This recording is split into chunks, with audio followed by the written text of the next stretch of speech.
आज नेताजी सुभाष चंद्र बोस की जयंती है, जी। तो उनका देश के लिए क्या योगदान रहा, ये युवाओं को बताएं। और झांसी के लिए उनका कैसा क्या रहा है, झांसी भी लोग बताते हैं, झांसी में कैसा रहा उनका।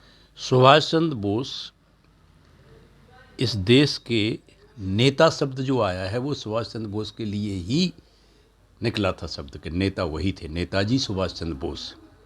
और ये नाम किसने दिया था? महात्मा गांधी ने दिया था।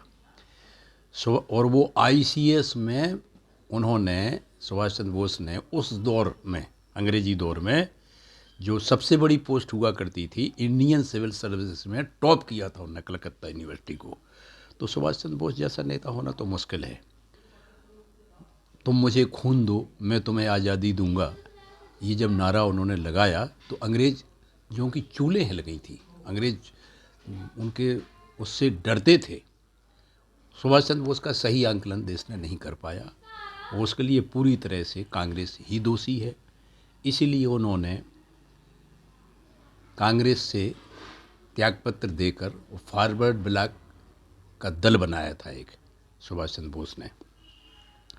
और आज़ाद हिंद फौज का जब गठन किया सुभाष चंद्र बोस ने, उस समय द्वितीय विश्व युद्ध का वो चल रहा था, सन 1942 में, सेकंड वर्ल्ड वार, जिसमें जापान और अमेरिका में सीधी जंग छिड़ी थी। जो मित्र देश थे, America, Spain, England, Canada, Germany, और भारतवर्ष तो चूँकि उसमें गुलाम था तो वो भी इंग्लैंड के साथ, उन्हीं के साथ था, और इधर जापान और सिंगापुर, ये सब। तो उन्होंने, आप बताओ, सुभाष चंद्र बोस जैसे व्यक्ति ने, उस समय 1 लाख रुपए का नोट छपा था, उसमें सुभाष चंद्र बोस की फ़ोटो छपी थी। उनको इतना ज़्यादा लोगों ने मान्यता दी। सिंगापुर में, लंका में तो सोने चांदी का ढेर लग गया था। औरतों ने अपने जेवर, लोगों ने अपने सोने चांदी के तमाम हीरे जवाहरात दान दिए ये थे। और सुभाष चंद्र बोस जैसा आदमी होना मुश्किल है। एक दौर तो ऐसा भी आया था, कांग्रेस ने उनके साथ न्याय नहीं किया। महात्मा गांधी का प्रत्याशी था पट्टाराम सीतारामैया, वो कांग्रेस के अध्यक्ष का चुनाव लड़े सुभाष चंद्र बोस के खिलाफ। तो सुभाष चंद्र बोस को 98% वोट मिले, उन्हें 2% वोट मिले, और वो उनका कैंडिडेट हार गया गांधी जी का। तो गांधी जी ने जयप्रकाश नारायण को भेजा, वो हजारीबाग में हुआ था शायद चुनाव, कि तुम जाओ और सुभाष चंद्र बोस का इस्तीफा। तो सुभाष चंद्र बोस ने, उन्होंने कहा था कि इस्तीफा तो छोटी चीज़ है, हम तो बापू के लिए अपनी जान भी दे सकते हैं। तो वो इतना समर्पित व्यक्ति को कांग्रेस ने मान्यता नहीं दी। शाहनवाज खान, ढिल्लो, कर्नल सहगल, उनके जो साथी, ये कहते कहते मर गए कि उनकी फाइल खोली जाए, उनकी जांच कराई जाए, कौन सा विमान क्रैश हुआ जापान में, कहाँ। आज तक सुभाष चंद्र बोस की मृत्यु का रहस्य भारत सरकार खोल नहीं पाई है। उनकी मृत्यु का भी गलत प्रचार प्रसार किया गया और सुभाष चंद्र बोस की नीतियों को भी नहीं अपनाया गया। अगर काश सुभाष चंद्र बोस इस देश के प्रतिनिधि होते और अगर वे प्रधानमंत्री बनते तो देश की तस्वीर ही अलग होती। जहाँ तक झांसी का योगदान है, झांसी से उन्हें कितना लगाव था, आप समझो कि 1939 में वो यहाँ आए। 1939 में, जहाँ आजकल सुभाषगंज जिसका नाम है, गंज जिसे कहते हैं, उसका हार्डीगंज नाम हुआ करता था। कलेक्टर हार्डी नाम का था, उसके नाम पर उस गंज का नाम रखा गया था, हार्डीगंज। उनकी भाषण होने के बाद में उसका नाम सुभाषगंज हुआ। और उस समय कांग्रेस ने क्या विरोध किया था कि कांग्रेस को ये निर्देश जारी थे दिल्ली से और लखनऊ से कि सुभाष चंद्र बोस का बहिष्कार किया जाए। इसके बाद भी उस समय जो रघुनाथ विनायक धुलेकर उस समय शासन के प्रतिनिधि थे, 1939 में वो मतलब एक अंतरिम टाइप की सरकार बन गई थी, उसमें वो एमएलसी हुआ करते थे, बाद में फिर वो मेंबर ऑफ पार्लियामेंट हुए धुलेकर। उन्होंने इतना भव्य स्वागत किया था झांसी में जिसकी कोई इंतहा नहीं। तो उनका झांसी से भी विशेष लगाव था। उस लगाव का ही परिणाम है कि जब उन्होंने आज़ाद हिंद फौज बनाई और इन लोगों के खिलाफ वो लड़े युद्ध में, तो उन्होंने महारानी लक्ष्मीबाई ब्रिगेड भी बनाई थी, महारानी लक्ष्मीबाई से प्रभावित होकर के। तो सुभाष चंद्र बोस जैसा आदमी तो भूत होने भविष्य थी, उनका कोई तोड़ नहीं है। सच्चे देशभक्त, सच्चे राष्ट्रभक्त और पूरी तरह से देश प्रेम की भावना से और निष्पक्ष। हिटलर वगैरह तमाम जो उन दिनों दुनिया के नेतागण हुआ करते थे, वे सब लोग सुभाष चंद्र बोस का लोहा मानते थे।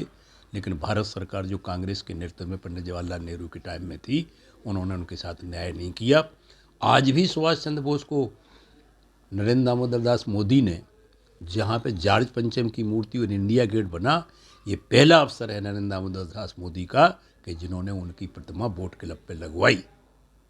इतने सालों बाद, 77 साल बाद उस व्यक्ति को राष्ट्रीय सम्मान माननीय नरेंद्र दामोदर दास मोदी के नेतृत्व में दिया गया और दुनिया भर ने देखा।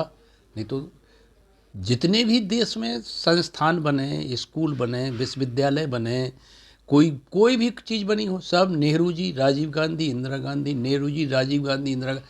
बताओ, लखनऊ में अस्पताल संजय गांधी के नाम से बना। कौन था संजय गांधी, जिसने कम से कम कितनी औरतों के साथ उसका नाम आता है।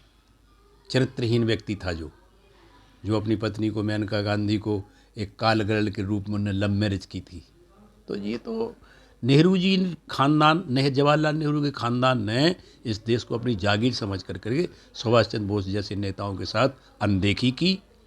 उनकी कैफियत का, उनकी इंटेलिजेंसिया का, उनकी राष्ट्रभक्ति का कोई सदुपयोग नहीं किया और उल्टे दुष्प्रचार किया।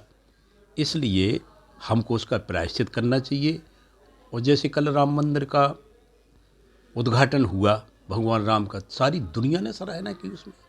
आज स्टेट बैंक ऑफ इंडिया की टिप्पणी है कि 5 लाख करोड़ की इकोनॉमी के संकेत मिले हैं अयोध्या में। 8,41 करोड़ पर्यटक जो वर्ल्ड के किसी देश में नहीं जाते हैं, उसकी कल्पना की गई है, लाइन लगी है। तो वो नहीं, वो तो साईं सच्चे सूर को बैरी करद बखान। सुभाष चंद्र बोस का नाम जब आएगा तो हिंदुस्तान का स्वर्णाक्षरों में लिखा जाएगा कि वो देशभक्त था। हम उनको श्रद्धा सुमन अर्पित करते हैं। और हम तो खैर छोटे नाचीज एक कार्यकर्ता हैं, लेकिन हम उनसे प्रभावित हैं। उनका वो नारा, तुम मुझे खून दो मैं तुम्हें आज़ादी दूंगा, वो हमेशा लोगों की ज़बान पर रहेगा। और अब तो नेता शब्द गाली हो गया है। उस समय नेताजी उन्हीं के लिए कहा गया था और सचमुच वही नेता थे। बाकी लोग तो अपना घर बनने के लिए, अपना कुर्सी से लेकर के देश को लूटने के मामले में रहे। वो तो किसी पद पे नहीं रहे। उनकी लड़की है वहाँ जर्मनी में पढ़ाती है, अनीता बोस।